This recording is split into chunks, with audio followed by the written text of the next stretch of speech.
Salut, je m'appelle Youssef. Et lui, c'est moi. Et j'ai passé une année entière à travailler. Et j'en pouvais plus. Du coup, je me suis pris des vacances. J'ai choisi la Turquie. Un très beau pays.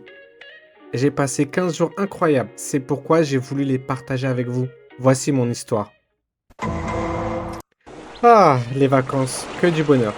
Enfin, ce que vous savez pas, c'est que arrivé à l'aéroport d'Orly pour prendre mon avion, ouais, il y a écrit Orly sur le billet. Impossible de trouver mon vol sur place. En stress, je suis parti voir à l'accueil pour me renseigner. Sûre d'elle, elle me dit que c'était pas le bon endroit. Elle m'envoie de l'autre côté, dans un autre terminal. J'ai commencé à courir, je savais pas où j'allais. Après avoir fait le tour de l'aéroport et avoir demandé à 5 personnes différentes, et tous ces efforts, apparemment, la compagnie a décidé de déménager à Charles de Gaulle, 2 semaines avant mon départ, sans me prévenir.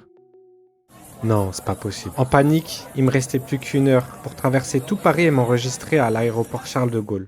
Et c'est là où mon sauveur entre en action. Samir, chauffeur Bolt.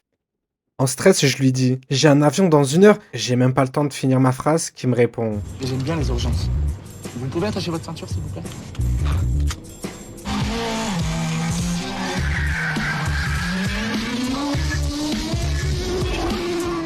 je savais pas qu'on pouvait rouler aussi vite sur une bande d'arrêt d'urgence. Et même comme ça, j'arriverai jamais à temps. Dégoûté, je regardais déjà les prochains vols.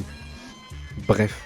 À peine la voiture arrêtée, j'ai pris ma valise d'une main, mon ventre de l'autre, et j'ai couru. J'ai couru. Vraiment. Je savais que j'aurais pas dû arrêter le sport. Après avoir craché mes poumons, sué, essoufflé, j'arrive pour m'enregistrer. Mesdames, Messieurs, je vous annonce que le vol à destination Istanbul aura du retard de 2 heures. Tu as fait tout ça pour rien, Miskin. Bon, 4 heures plus tard.